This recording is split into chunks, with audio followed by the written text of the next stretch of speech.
Olá seres humanos, meu nome é Flork, tio Flork pra vocês, e no vídeo de hoje, que aliás é o primeiro desse canal véi foleiro, eu irei dizer quais foram as minhas melhores leituras do ano de 2020, então bora pra o vídeo. Em 12º lugar, fica o livro Espadachim de Carvão e a Voz do Guardião Cego, do autor brasileiro Afonso Solano. Ele é o terceiro livro da saga Espadachim de Carvão. Apesar dele ficar em último lugar dessa lista, definitivamente não foi uma leitura ruim, ele só não foi tão impactante como outros dessa lista. Essa saga conta a história do nosso protagonista Adapak, que vive em um mundo chamado Kurgala. Esse mundo é comandado por 4 deuses, cada deus tem a sua própria ilha, e o Adapak é filho de um desses deuses. No mundo de Kurgala vivem várias raças, dos mais variados tamanhos e formas, mas o que realmente chama a atenção é o próprio Adapak, que tem uma pele escura como carvão, olhos totalmente brancos, 2 fendas no lugar das orelhas, e 2 orifícios no lugar do nariz.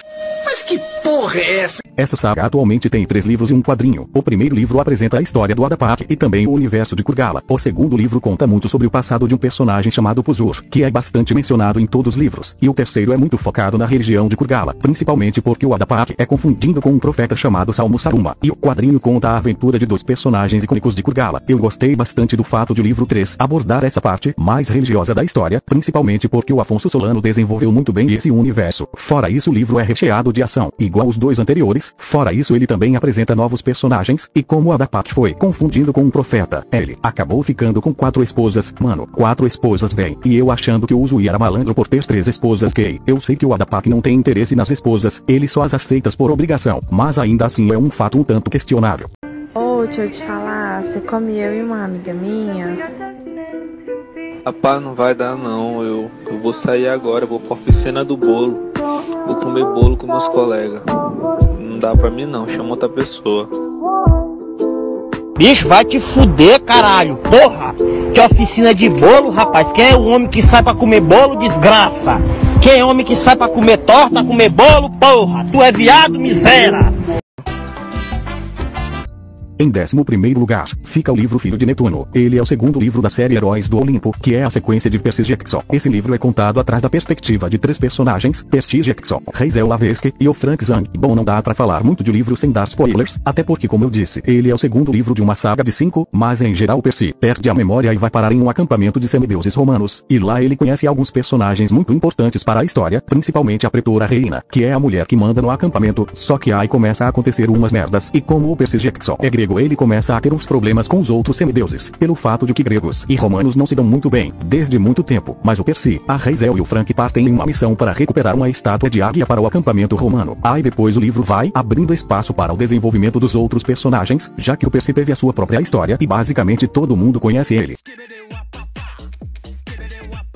Em 10º lugar, fica o livro Coraline. Acho que não preciso falar muito dele. Não é possível que exista um ser humano que nunca tenha ouvido falar de Coraline. Mas basicamente a nossa protagonista se muda com seus pais, e na nova casa ela descobre que tem outra mãe, e também outro pai, um gato que fala, um pau de borracha. Tá, acho que esse último ela não tem. Ah, bom. Mas é bem interessante ver o desenvolvimento da Coraline ao longo do livro. Em 9º lugar, fica o livro O Herói Perdido, o primeiro livro de Heróis do Olimpo. Esse livro apresenta 3 novos personagens e apresenta o ponto de vista de cada um ao longo do livro. São eles, Jason Grace, Piper McClellan e Léo Valdez. Esse aqui com certeza é o melhor personagem. Bom, nesse livro acontece algo parecido com o Percy no livro 2. O Jason também acaba indo para um acampamento, só que para o acampamento grego, e lá ele descobre que é filho de Zeus. Aí o Léo acaba achando e consertando um dragão de metal, e eles e seus amigos partem em uma missão de descobrir o que tá acontecendo, porque o Jason também acabou perdendo a memória, assim como o Percy, e como os 2 personagens são importantes nos 2 acampamentos, os outros personagens deduzem que os 2 podem ter alguma ligação, daí eles tentam descobrir o que tá acontecendo. Em 8º lugar, fica o livro Filhos do Éden e os Herdeiros de Atlântida, do autor brasileiro Eduardo Spor. Esse é o primeiro livro da trilogia Filhos do Éden, e nele há uma guerra no céu. O confronto civil entre o arcanjo Miguel e as tropas revolucionárias de seu irmão Gabriel devasta as 7 camadas do paraíso, e com as legiões divididas, as fortalezas sitiadas, os generais estabeleceram um armistício na terra, uma trégua frágil e delicada, que pode desmoronar a qualquer instante. Enquanto os querubins se enfrentam um embate de sangue e espadas, 2 anjos são enviados ao mundo físico com a tarefa de resgatar Caíra, uma capitã dos exércitos rebeldes, desaparecida enquanto investigava uma suposta violação do tratado, numa trilha que os levará às ruínas da maior nação terrena anterior ao dilúvio, o reino perdido de Atlântida. Em 7º lugar, fica o livro O Sangue do Olimpo, o último livro da série Heróis do Olimpo, e bom, eu não vou falar desse livro pelo fato dele ser o último, até porque tudo que eu falasse seria spoiler. A única coisa que eu posso dizer é que nele acontece a batalha final dos semideuses com Gaia e seu exército de gigantes. Em sexto lugar, fica o livro Duna, do autor Frank Herbert. Esse livro ficou muito conhecido por causa da sua adaptação, que aliás é bem fiel ao livro, o que é bem Em quinto lugar, fica o livro A Marca de Atena, o terceiro livro da série Heróis do Olimpo. Esse livro mostra a perspectiva de alguns dos 7 semideuses principais, igual todos os outros livros, mas os melhores capítulos com certeza são os da Annabeth, e isso é muito bom, já que ela foi muito desenvolvida na série Percy Jackson, mas em Heróis do Olimpo ela não tinha aparecido muito, até porque os 2 primeiros livros focaram mais no desenvolvimento dos novos personagens introduzidos à obra, mas a Annabeth acaba recebendo uma missão, a mais importante da vida dela, que é encontrar a estátua da Atena Paternus. O problema é que um monte de semideuses filhos de Atenas já haviam morrido nessa missão, mas o real motivo desse livro estar nessa posição é pelo final. Esse final mostrou que Frank é o segundo semideus mais forte dos 7 semideuses, e mostrou que esses 2 pombinhos só se lascam na vida. Mano, já tinha tomado spoiler do final, e mesmo assim foi como se eu caísse num abismo de escuridão sem fim. Em quarto lugar, fica o livro 1984, do autor George Orwell. A história se passa em um futuro distópico onde o Estado impõe um regime extremamente totalitário para a sociedade, através da vigilância do grande irmão, imposta pelo partido, onde ninguém escapa do seu poder.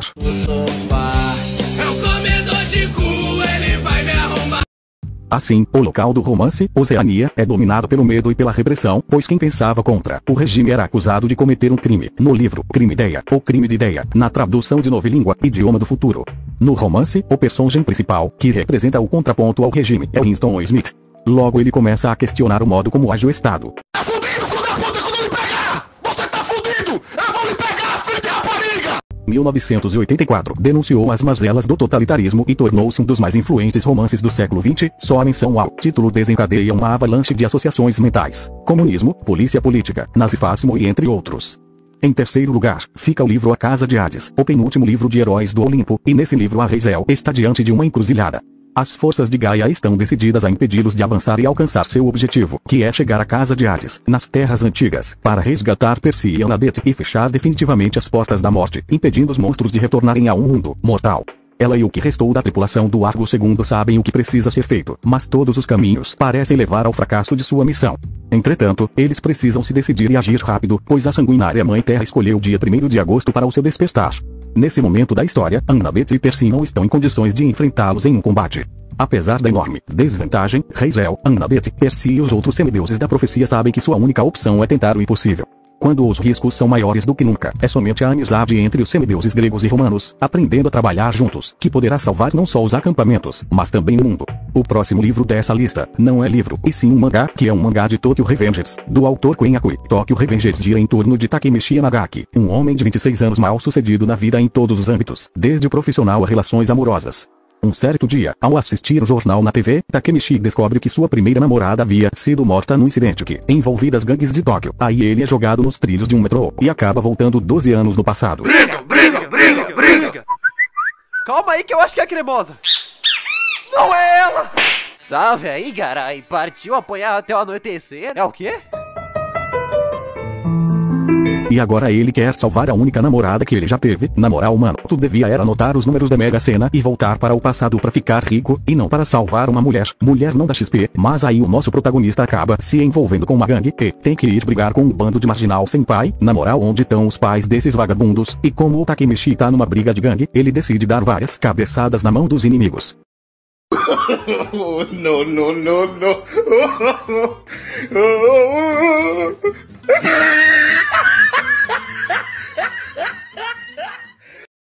Em primeiro lugar, fica o livro A Corrente, do autor Adrian McKinty. O livro começa com Raquel Klein deixando no ponto de ônibus a filha de 13 anos, que lê e segue sua rotina. Mas o telefonema de um número desconhecido muda tudo. Do outro lado, uma voz de mulher avisa que Kelly foi sequestrada e está no banco de trás de seu carro, e que Raquel só verá a filha de novo se pagar um resgate, e se ela sequestrar outra criança. Assim como Raquel, a mulher no telefone e mãe, também teve o filho sequestrado, e se Raquel não fizer exatamente o que ela manda, o menino morre, e Kelly também. Agora Raquel faz parte da corrente, um esquema aterrorizante que transforma os pais das vítimas em criminosos, e ao mesmo tempo, deixa alguém muito rico. Mano, na moral, eu não conseguia parar de ler esse livro, principalmente porque eu tava com muita pena da Raquel, porque ela tinha sido demitida do trabalho, tinha terminado seu relacionamento, e também tinha câncer em um estágio avançado, e sofria muito por causa da quimioterapia, e agora a filha dela foi sequestrada. Mano, imagina o desespero dessa mulher. Esse livro é incrível em todos os aspectos, e merece estar em primeiro lugar. Essas foram as minhas melhores leituras desse ano, e se eu ver alguém falar que mangá não é leitura, eu vou puxar seu pé à noite. Mas, enfim, obrigado a todos que assistiram. E não, eu não vou falar todis, o certo é todos, e não todis. Quem usa pronome neutro tem mais é que se lascar mesmo. Então é isso aí, deixem eu voltar para minha caverna. Tchau.